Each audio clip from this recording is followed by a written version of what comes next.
नमस्कार। बिहार तक में आपका स्वागत है और मैं हूं सुजीत। जिस प्रकार से नरेंद्र मोदी ने अपने मंत्रियों को विभाग बांटा है या विभाग की जिम्मेदारी दी है, उसके बाद से ये निश्चित रूप से कहा जा सकता है कि सहयोगी दलों का उन पर कोई दबाव नहीं था। विभाग देना प्रधानमंत्री का विशेषाधिकार होता है और नरेंद्र मोदी ने अपने विशेषाधिकार का प्रयोग करते हुए जिसको विभाग आवंटित किया है, जिसको भी, उसमें हम बिहार के संदर्भ में ये कह सकते हैं कि अच्छा विभाग बिहार को मिला है। और जो भी विभाग बिहार को इस बार मिले हैं, वैसे मंत्री भी इस बार ज़्यादा बने हैं, 8 मंत्री हैं, 4 कैबिनेट स्तर के और 4 राज्य मंत्री हैं। तो 8 मंत्रियों की जो शक्ति है बिहार की और जो उनको विभाग दिया गया है, वो कहीं ना कहीं बिहार के विकास के लिए बहुत उपयोगी साबित होंगे, बशर्ते कि जो मंत्री हैं उसमें ईमानदारी से, लगन से, मेहनत से काम करें तो निश्चित तौर पर बिहार का काफ़ी भला हो सकता है। बहुत सारे लोग कह रहे हैं कि क्या विभाग मिला, क्योंकि रेल नहीं मिला। सबसे बड़ी डिमांड बिहार के लोगों की होती है रेल, लेकिन रेल आज के डेट में पहले वाला रेल मंत्रालय नहीं रहा है, बहुत कुछ बदल गया है। बजट भी नहीं है उसका, अपना बजट भी पेश नहीं होता है और काफ़ी कुछ टेक्नोक्रेट हो गया है। वो बहुत राजनीतिक नहीं रह गया है। राजनीतिक इस लिहाज से कहा जाता है कि रेल मंत्रालय होने पर, किसी के डिमांड करने पर हमने एक ट्रेन चला दी, नई रेल लाइन का प्रस्ताव किया। तो ऐसा कुछ भी नहीं है, सब कुछ काफ़ी टेक्निकली किया जाता है। इसलिए रेल मंत्रालय का जो महत्व पहले हुआ करता था वो आज के डेट में नहीं है। पर बिहार के विकास में जो भागीदारी हो सकती है, भागीदार हो सकते हैं जो मंत्रालय, वो मंत्रालय चुन चुन कर बिहार को मिले हैं, इसमें कोई शक नहीं है। आप देखिए, ललन सिंह को पंचायती राज, आप समझिए कि पंचायती राज कितना महत्वपूर्ण है। सीधे पंचायत से जुड़ा हुआ, पूरे देश के पंचायत से, बिहार भी उसमें शामिल है। सीधे पंचायती राज से पैसा आता है पंचायत को और वहाँ से विकास का काम शुरू होता है। पंचायती राज का काम है निगरानी करना भी कि काम सही ढंग से हो रहा है कि नहीं, सरकारी जो भी फंड जा रहे हैं उसका सही उपयोग हो रहा है कि नहीं, ये भी है। मछली पालन का बहुत सारा स्कोप है बिहार में, इसके उत्पादन को बढ़ाने का, वो एक्सपोर्ट करने का। तो इस पर अगर ध्यान दिया जाए, डेयरी में भी आप गांव-गांव जुड़ा हुआ है। सुधा सबको पता है, सुधा का विस्तार किया जाए, दूसरे राज्यों तक पहुंचाया जाए, ये काम किया जा सकता है।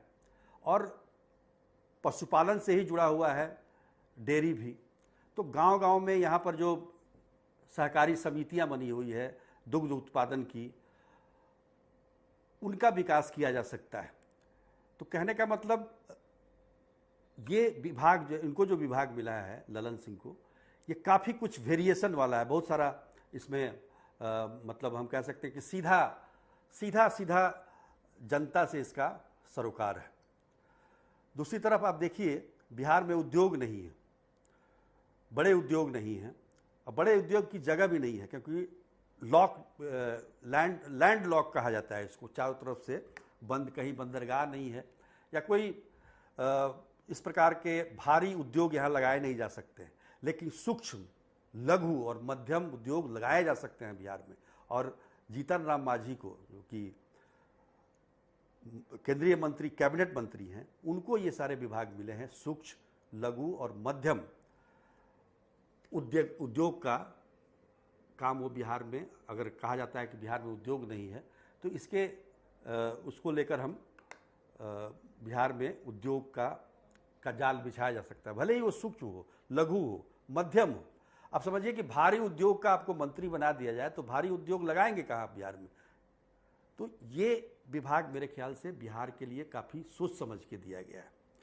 चिराग पासवान का फूड प्रोसेसिंग, हालांकि इनके चचा भी थे फूड प्रोसेसिंग मंत्री, इनके पिता को भी मिला था, रामविलास पासवान को भी फूड प्रोसेसिंग मंत्रालय मिला हुआ था। और ये चिराग पासवान लेकिन चिराग पासवान युवा हैं और काम करने की ललक है उनमें। मुझे लगता है कि फूड प्रोसेसिंग में अब तक जो काम होना चाहिए था वो हुआ नहीं है।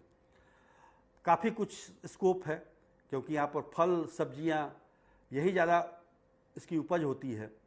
आप आम, लीची, आलू, अनानास, केला, इस सब पर आधारित उद्योग लगा सकते हैं, यानी कि फूड प्रोसेसिंग प्लांट लगा सकते हैं। लगाने की ललक होनी चाहिए, क्षमता होनी चाहिए, तो निश्चित तौर पर बिहार में उद्योग बढ़ेगा इससे। अब जो गिरिराज सिंह को तो हालांकि पिछले भी मंत्रिमंडल में उनको काफ़ी अच्छा विभाग मिला था ग्रामीण विकास का, लेकिन ग्रामीण विकास में जिस प्रकार का काम बिहार को होना चाहिए, मतलब ऐसा कुछ दिखा नहीं। ग्रामीण विकास मंत्री रघुवंश प्रसाद सिंह भी थे 2004 से 2009, उनका काम आज भी लोग याद कर रखता है। लेकिन गिरिराज सिंह को इस बार टेक्सटाइल मिला है, तो निश्चित तौर पर टेक्सटाइल में भी वो बिहार को काफ़ी कुछ दे सकते हैं। टेक्सटाइल पॉलिसी बनाई है बिहार सरकार ने। आप देखिए चनपटिया में जिस प्रकार से सूरत के स्तर का, जो गुजरात में सूरत है, वहाँ पर कपड़े डिजाइन किए जाते हैं, कपड़े बनाए जाते हैं, साड़ियाँ बनती हैं, रेडीमेड गारमेंट्स बनते हैं। उसी प्रकार का जो हब बनाया जा रहा है मोतीपुर में, जो कि मुजफ्फरपुर में है, वहाँ भी इसका विस्तार किया जा सकता है। भागलपुर का जो सिल्क है उसको बढ़ावा दे सकते हैं गिरिराज सिंह, तो काफ़ी कुछ उनके लिए भी यहाँ पर स्कोप है करने के लिए, अगर करना चाहें तो। अब आते हैं राज्य मंत्रियों में। रामनाथ ठाकुर कृषि एवं किसान कल्याण के राज्य मंत्री हैं। किसान से जुड़ा हुआ प्रदेश है अपना, कृषि प्रधान प्रदेश है, तो निश्चित तौर पर रामनाथ ठाकुर किसानों को उनको उचित मूल्य दिलाने में, उचित व्यवस्था करने में, खाद बीज की व्यवस्था करने में, और साथ ही साथ किसानों के कल्याण के लिए और क्या किया जा सकता है उसमें सहायक हो सकते हैं। उसके बाद नित्यानंद राय गृह राज्य मंत्री हैं, पिछले मंत्रिमंडल में भी वो गृह राज्य मंत्री थे। राजभूषण चौधरी निषाद जल शक्ति मंत्री। अब देखिए ये मलाह हैं, इनको जल शक्ति मंत्री बनाया गया है। जल प्रबंधन का काम करना, निश्चित तौर पर बाढ़ से रोकथाम किस प्रकार हो, सिंचाई की व्यवस्था कैसे हो, इन तमाम चीज़ों पर ये ध्यान दे सकते हैं। सिंचाई की व्यवस्था अभी भी हमारे यहाँ काफ़ी पिछड़ी हुई है, इस व्यवस्था को भी इसमें योगदान अपना दे सकते हैं।